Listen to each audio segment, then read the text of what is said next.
Meow. Meow.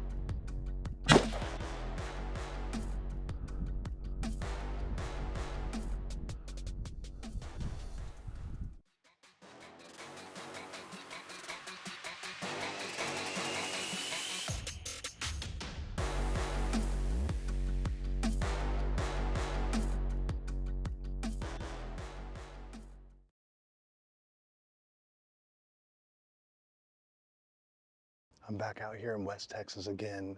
This time it's about, well, it's February 21st today, and it is like 90 degrees. It's February in Texas for you.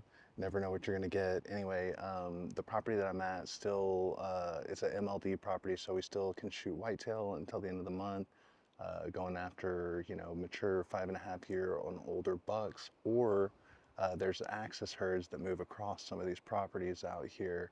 And from what I hear, there's been some access in the area, so may get an opportunity to take an access doe or an access buck. So we'll see. I just got set up. I'm in my Millennium tripod. This is actually the first hunt that I've had a chance to use it, and we'll see how it goes. Got about 20-mile-an-hour winds out here too, so it's fun times. I'm going to be popping in from time to time with some podcast style commentary just to add a little bit more context to what's happening in the hunts.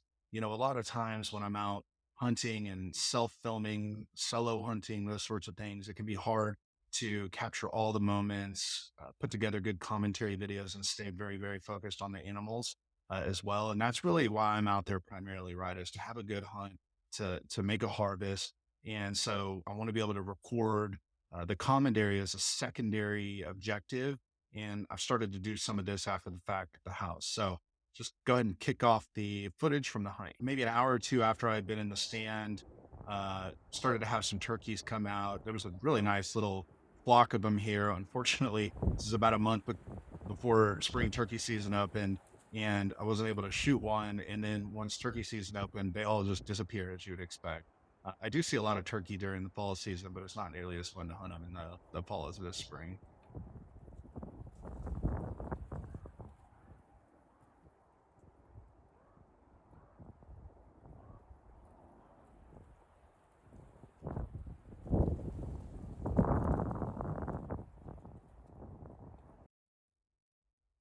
Up until this point, I had been hunting from the tripod all evening. Being in a tripod gives you a lot of benefits. Being in an elevated position, there's more stealth. I'm up there in the underbrush and the leaves, much better cover. Your scent is kind of getting out up above the animals to a certain degree, right? So lots of benefits to it. However, my visibility was impacted. As you can see in the unit that I'm in, there's a lot of visibility if you're on the ground. So I hopped down about 20 minutes before dark just to see if there was anything out there. And I actually did see some deer. So I'm going to go ahead and play the video here. So straight about maybe 1 o'clock, I've got a herd of whitetail. And then about 12 o'clock, I've got a single axis doe that's moving over to the left. So I started to go ahead and get my rifle set up to try to take a shot here. So I was glassing them from my Zeiss binoculars, and I could actually would have been able to get a bead on her if that same glass was in the scope. But once I looked in the scope, it was just the visibility of low light conditions on that scope compared to the Zeiss binoculars was pretty significant. I was surprised, and that's like a $1,500 Vortex scope. It's a good scope, just not nearly as good as the not as good as the Zeiss in low light conditions. But I sat there for about 5 minutes. That axis had finally come out. I thought I was going to maybe be able to try to get a shot on her, but I started having trouble differentiating between her and the whitetail. And I just figured at that point, I just ought to wrap it up for the night.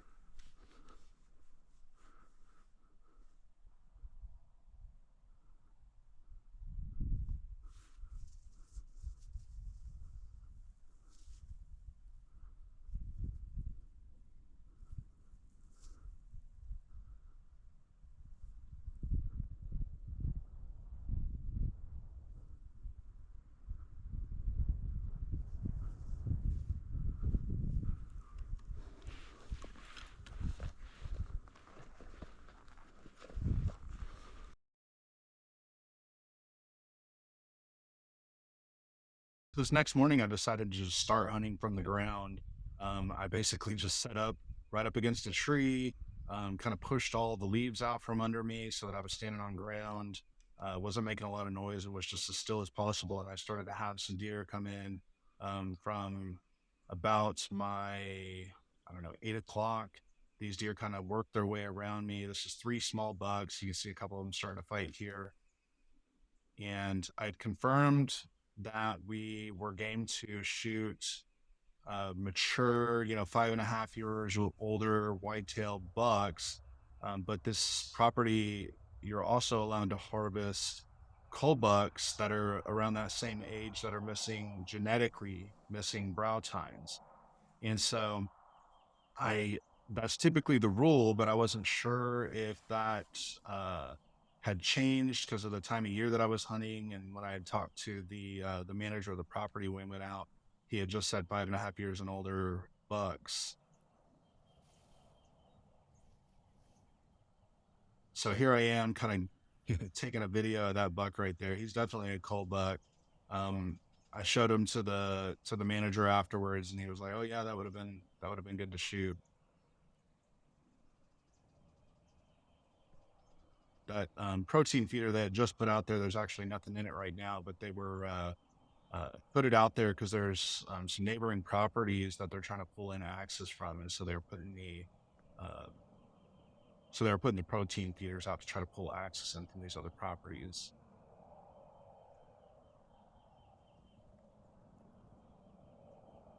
These bucks, I sat there and watched them for quite a while, and you can see right there when I turned my head, he kind of maybe caught a glimpse and was looking back to see what it was, but they never busted me. I was surprised. I was, at one point maybe 30 yards from them as they crossed right in front of me.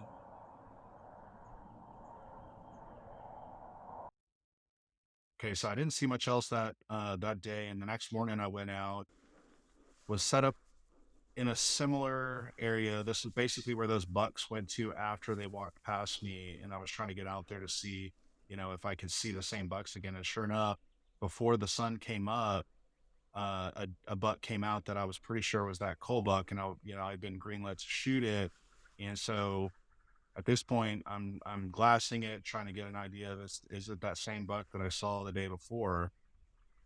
And I'm actually, you can see me on my phone there. I'm pulling up the video because it was still dark and I couldn't necessarily see the brow tines. I was trying to look at the shape of the mainframe and the spread, just get an idea. Anyway, I'm pretty sure that was the deer, but again, I didn't have enough light to have clear confirmation and shot and all that kind of stuff, and I don't want to risk it. So you can see I got another small buck right out in front of me right here. He eventually sees me and kind of runs away, but I wasn't trying to be too stealthy with him. You can see how on the ground there, I just kind of pushed all the leaves out of the way to make it a little bit more quiet in that little spot that I was hanging out at. I'm just leaning up against another one of these oak trees.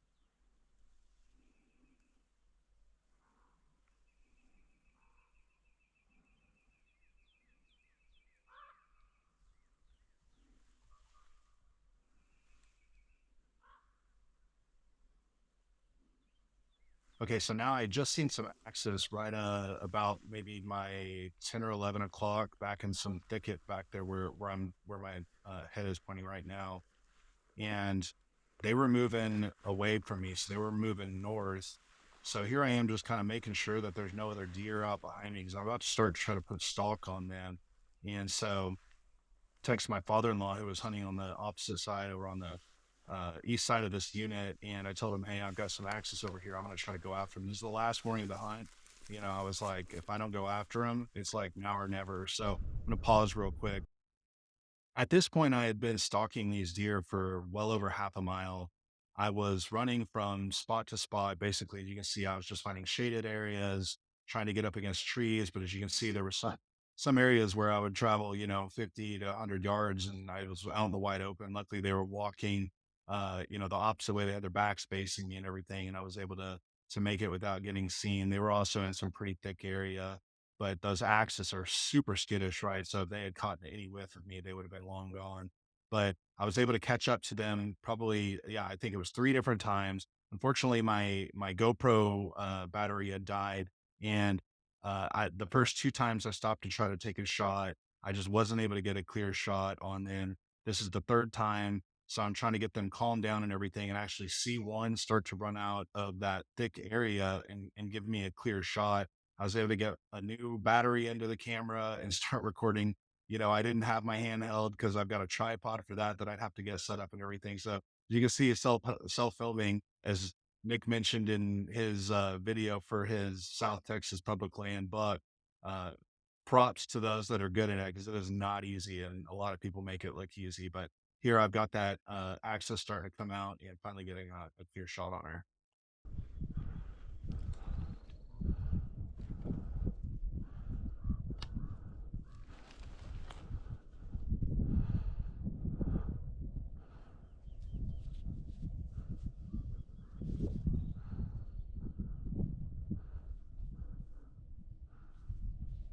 Meow.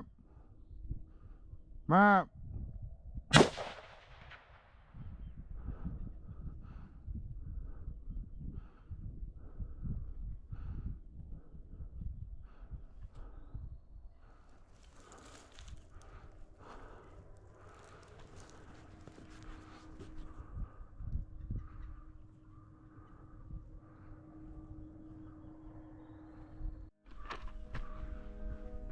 Okay, I just shot an axis doe over here.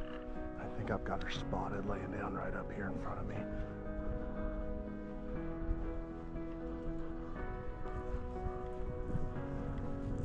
I'll get a little bit closer. I think I see spots.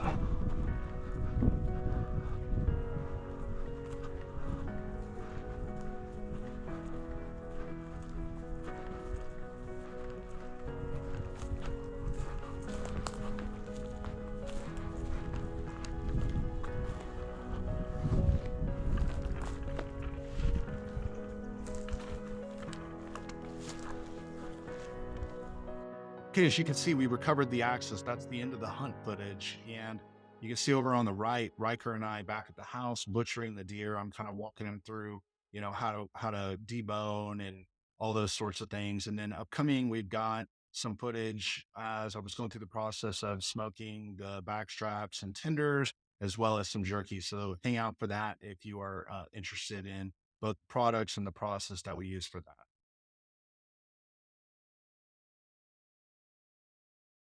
After moving to North Texas from Central Texas, I've used about 4 different processors up in this area just for time savings and those sorts of things. I started doing that back when I lived in the Austin area. And in downtown Austin, there's an incredible processing company called Hudson Meats. And they did an amazing job, far better than I think I could ever create. And as I started to get busy and I started to outsource my processing to them, well, since moving to North Texas, I have been unable to find anybody that can do a comparable job. I think they've just spoiled me, and I'm a little bit of a processor snob now or something, right? But a deer meat snob.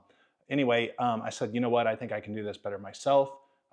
Particularly, I wanted to kind of get back to harvesting myself, doing all the field care myself, processing and cooking, knowing that nobody's touched this animal but me, from the time that it was harvested to the time that it was consumed. One of the things that I was really trying to figure out was how could I take this processing back over, but do it as quickly as possible so that, it's not such a time-consuming task for me.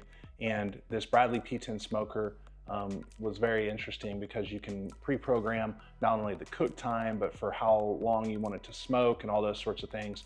Previously, I was using an offset smoker and it took a really long time to get the pit to the right temperature and just a lot of steps and a lot of time kind of managing it. I had set aside one of the backstraps last night and cooked it up low and slow. It was about 220 degrees for, I want to say it took about an hour and 45 minutes. I had a meat probe in it, and once it got to 180 degrees, I took it out. And the inside of the backstrap was very nice and medium rare. If you want your backstrap to be a little bit more than medium rare, maybe more of a medium, you can let that internal temperature get a little bit higher, and it won't be so red on the inside. But it's a really easy recipe. It actually reminds me a lot of the way that we would cook a brisket here in Central Texas, which is primarily going to be 2 ingredients, and that's going to be salt and pepper. Now, I did add some garlic powder in this recipe, and I think it came out really well, but that is a very small amount of garlic powder.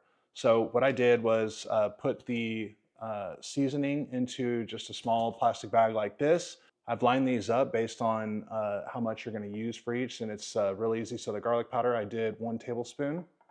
For the kosher salt, that's 2 tablespoons. And then for the ground black pepper, that's 3 tablespoons. So put it all in a small plastic bag like this, got it all mixed up. I've already trimmed this up. It's some backstrap steaks and the tenderloins from that axis that I got. And originally I'd planned on vacuum sealing it and put it in the freezer to, cook on the grill or something. But after trying that smoked backstrap that I cooked last night, I'm going to make it all this way. And I can still vacuum seal and put it in the freezer if I'm not going to eat it all now. We'll see how quick I go through that backstrap. It might be gone tonight, in which case I might just leave it thawed out and munch on this over the next couple days. But, it's very simple. Once you have your meat like prepped and everything, make sure that you've like dabbed it off and that you don't have a lot of liquids on it or anything, right? You want it to be a pretty dry piece of meat.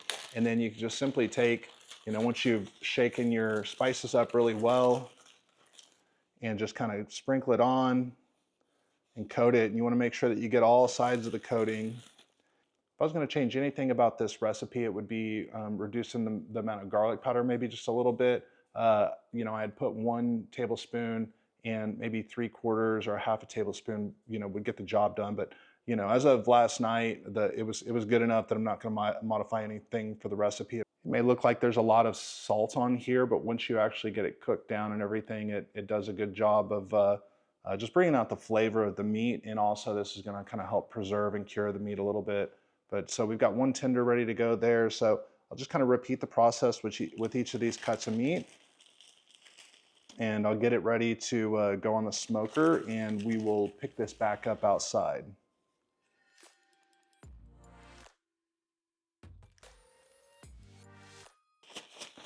As you're going to additional pieces, make sure that you really mix your spices up quite a bit, because the smaller granulars are going to drop to the bottom, which is going to be the garlic powder in this situation. And you definitely don't want to end up where you have kind of an inordinate amount of garlic powder on these cuts of meat. So just make sure that we kind of keep mixing, and rinse and repeat on each one of these cuts of meat.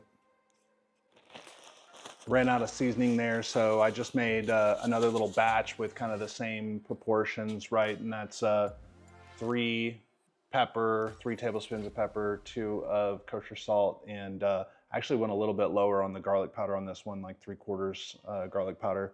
So I've got the tenders pretty well coated here. Moving into the backstrap steaks, and you'll notice that as I get to the bottom of this bowl here, they're a little bit wetter. So I'm actually going to kind of dab them dry as I bring them out. Make sure that it's a good, nice dry piece of meat. And then I'll just keep applying the spices and get it ready to smoke. I got this Wusthof Classic boning knife for my birthday from my mom. And so far, it's been an excellent tool to kind of break this deer down. I do have a couple of Dexter knives that I've used for, cutting the jerky slices and stuff like that. But the majority of the work post-quartering has been done with this blade. I've, just hit it a few times to kind of sharpen it as I was going throughout the process. They always say it's a lot easier to keep a sharp knife sharp than sharpen a dull knife, or something along those lines, right? So I definitely subscribe to that philosophy and have kind of kept this knife sharp as I've been going. But very impressed. The blade is pretty flexible, so it kind of works well going around joints and those sorts of things as you're working on your hindquarters, getting them deboned and whatnot. So highly recommend that you check out the Wusthof Classic. One thing that I did not like was that it came with no case. So I found, this is just a case that I found on Amazon, Kisaku. I don't know how you pronounce this, but I'll put a link to it down below in case anybody does get this knife. It does a really good job of kind of sheathing it for you, and that just allows me to keep it in my with my hunting gear without cutting myself or worrying about the blade. The next thing I'll show you is that Bradley Smoker makes these things called a magic mat. When you're working with, any sort of meat, you're gonna have a tendency to stick and peel off on the grill rack. This really makes a difference. I used this last night. It did a really good job with the smoked backstrap that I made. So I'm gonna get these all laid out on the Bradley Magic Mat and get it into the smoker. You're gonna wanna make sure that when you set the meat out on your racks that you give plenty of room for the smoke and the heat to traverse the different racks.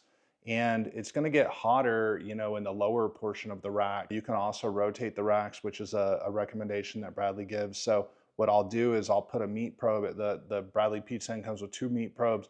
I'll put one in one of the tenders, and then I'll put one in one of the steaks that I've got on the bottom rack, and just kind of keep an eye on them. I mean, really the key is going to be making sure that when a specific rack kind of heat reaches that internal temperature, that I take that off, and I may need to keep some of these other racks on a little bit longer. Okay, our meat is ready to go, and I will put it on the Bradley smoker and pick it back up outside.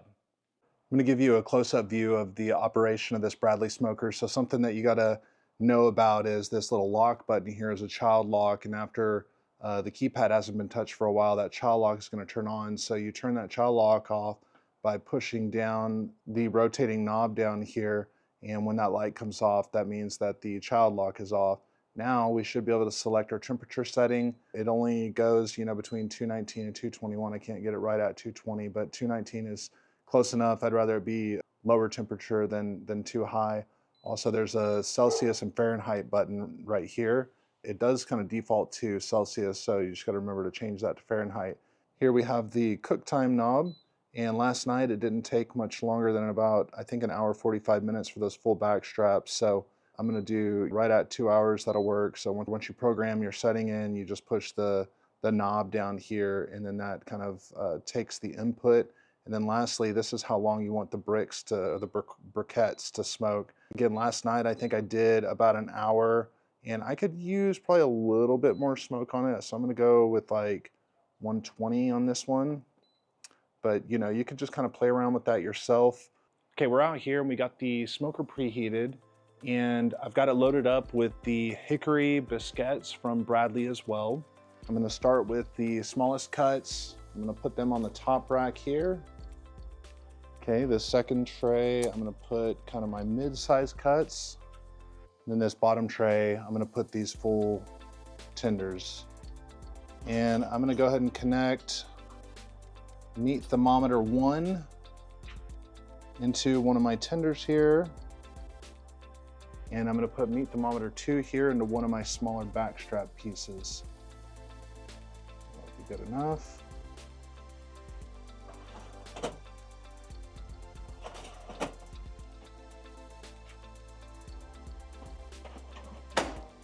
This red light on up here means that it is actively heating, and so we'll come back here. I'll probably check it initially after about the first hour, and then see what the internal temperature is. Got to make sure that we have your water trays filled up to the minimum water level, right? So I got these water trays filled.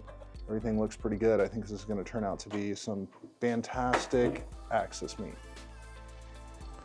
You can also set a alarm and kind of target temperature for these meat probes. And so what I'm going to do is set on the tenders. I'm actually going to set this one a little bit higher. I think last night the backstrap could have been a little bit higher than it was. So I'm going to do 183 on that one. And then on those smaller pieces, I don't want to take any risks, so I'm going to set them right at like 179. All right, so everything's set and ready to go.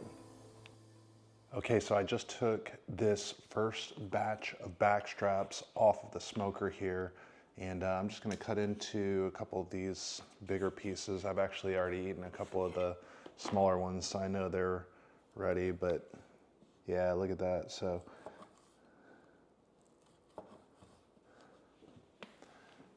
it's a little bit less pink than the backstrap that I did last night, but these are much smaller pieces. They were in for about 1.5 hours. I actually think I prefer mine done a little bit more, almost to like a medium versus a medium rare. But they're both phenomenal, so highly recommend you check out this recipe, and let me know what you think in the comments.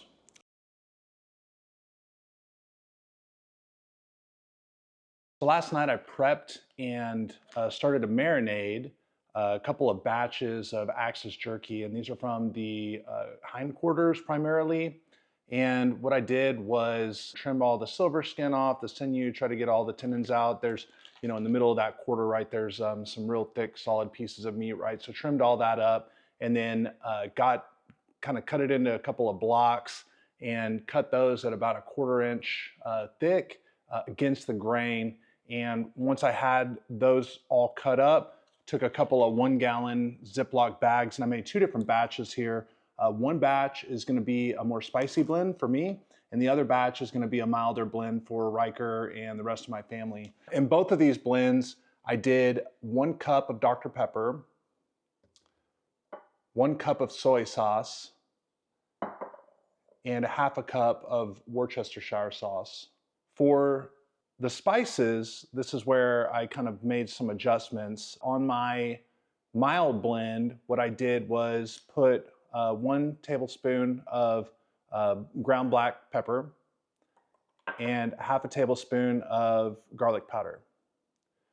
For the more spicy blend, I put 2 tablespoons of the ground pepper, so I doubled the pepper. And then I also put a few tablespoons of the red pepper flakes. Now you can kind of cater this to however much spice you want. I like these red pepper flakes quite a bit. And so these have been marinating for almost 24 hours at this point. So you can see this is my red pepper flake spicy blend, and then my less spicy blend. So what I'll do next is get a tray out and kind of lay this meat out, kind of damp it off a little bit, because you don't want it to be too wet whenever you put it into the smoker.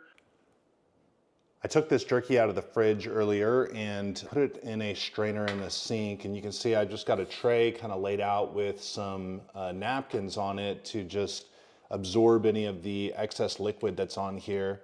And so what I'm going to do is just kind of lay the jerky pieces out here on this paper towel. I'm going to take some paper towels here and just kind of dab off the top of it so that both sides are pretty dry. And then I've got another tray here prepared with some of the Bradley Magic mats already. Again, you want to remember to make sure that you leave plenty of space between your pieces here so that the heat and the smoke is able to circulate up to the other trays. So that's one tray. And I'm also going to kind of even, change the direction on these to some degree, almost do them opposite of what I've got right now.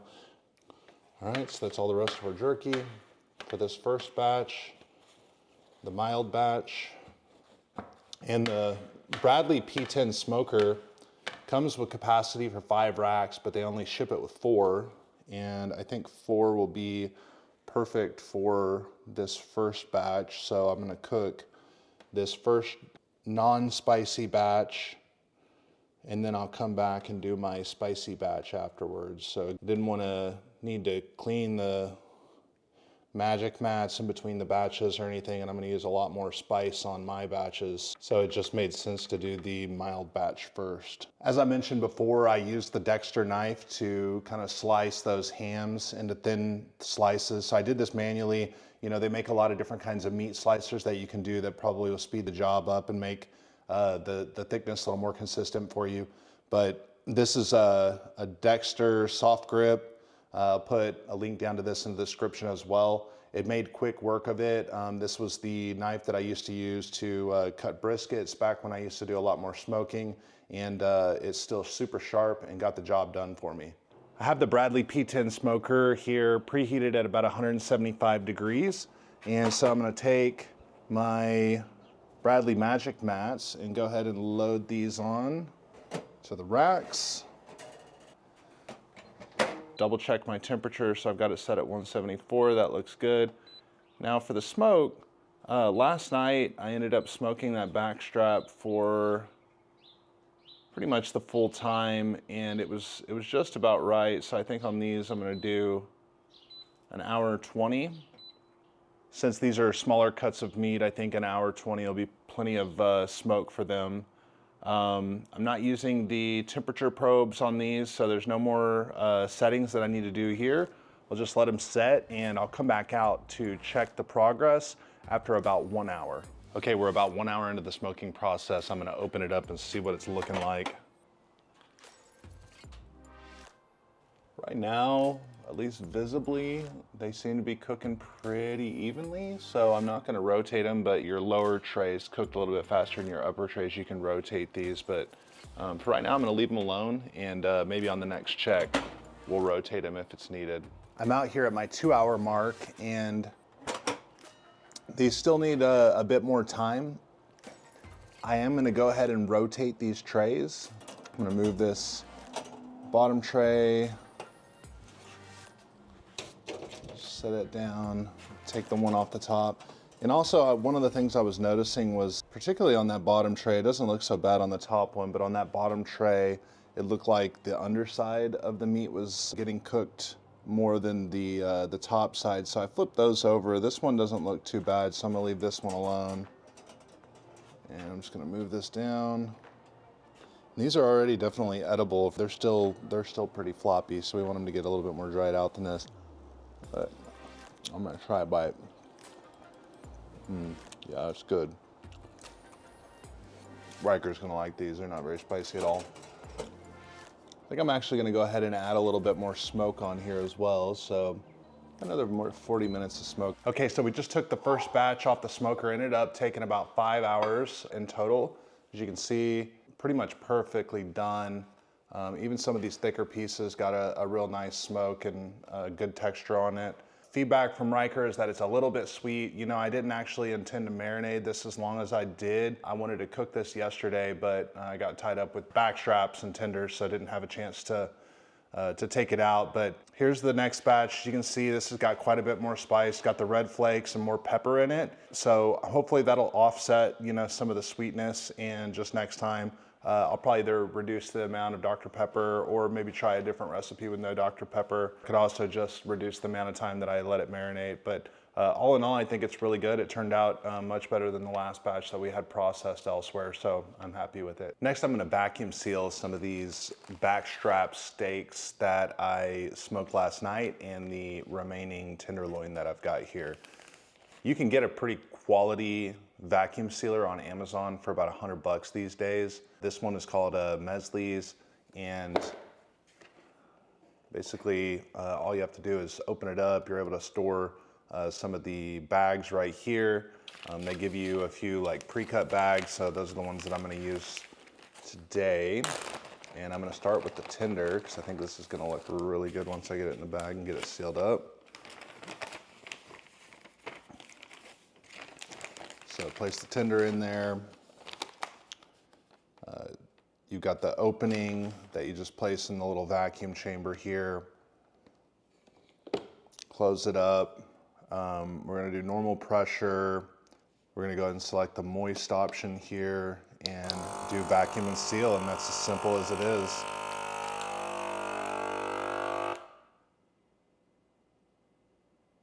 It's gonna heat the strip up at the top to kind of seal that shut.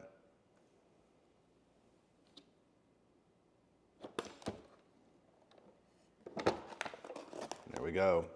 Now it says that in between sealings that you need to wait about 60 seconds to let this heating element cool down, but as you can see, it's nice and tightly sealed.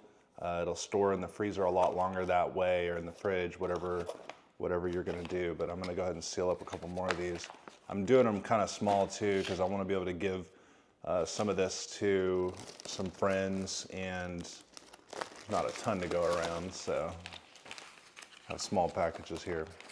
A few different sizes on each one of these. Kind of keep the meat spread out a little bit.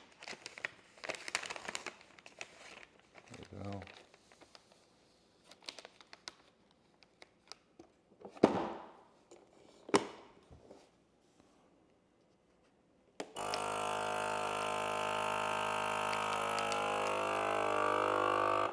I'm gonna rinse and repeat for the remainder of these in the bag here. That's all there is to it.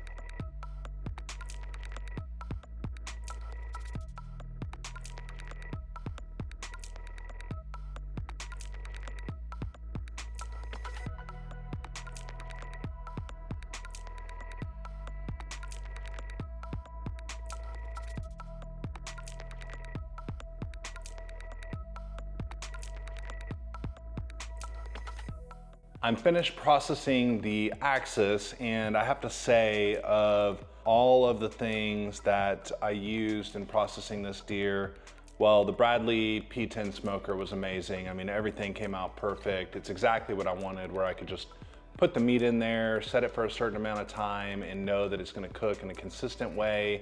So as I get my recipes dialed in, it's just kind of a low hassle way to, you know, process and cook my own meat. But this Mesliese Vacuum Sealer was also one of the MVPs. So as you can see, you know, I've got all of my jerky, backstraps, tenderloins, everything vacuum sealed, ready to go in the freezer. A couple of these things I might keep out in the fridge to eat over the next week or so. What's remaining of it, I ate a good amount just while I was processing everything.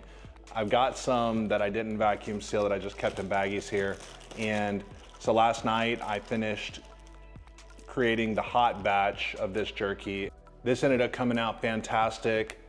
Just about the perfect amount of spice. I like spicy. I don't like things as hot as some people. I'm kind of more of a medium guy, I guess you could say, and this was, you know, the perfect amount. I've had a few people already try it today just as I was out and about, and got really good feedback. As you can see, I also did a grind for the remainder of my, you know, quarters and neck meat and everything. And I used a LEM grinder. I've got a picture here to kind of show as I was going through the process. I just got one of the stuffing kits that they had and ground it up. Since this axis is one of my prized possessions, I went out and got some good pork belly, and that's what I actually used to grind the deer meat with. But the LEM grinder worked really well. I got the aluminum version, so it's on the cheaper end, but it still had all the power that I needed. It was good heavyweight. I didn't have to, I've read of people that are having to like mount smaller, lighter weight grinders onto their countertop and stuff so they don't fall over. I didn't have any of that. It made pretty quick work of all the meat here, and haven't cooked any of this up yet, but I'm definitely looking forward to doing that. So we'll use this ground meat for all sorts of things, whether it be, you know, lasagna to tacos to hamburgers. You know, we'll use the deer meat for everything, meatloaf. So anyway, I hope this has been informative to you all. I think this was a good decision to get back to processing my own food. You know, some of the videos that Nick has done where he's kind of cooking and those sorts of things really have inspired me to kind of reconnect with the full field to table and all that sort of stuff. So thanks to Nick for being an inspiration. I'm kind of one of his biggest fans. If you're on the fence about any of these products that we looked at today, don't be. I had a great experience. I hope y'all found value in this video. Now get back out there and get some game on the ground so that you can get home to feed your family.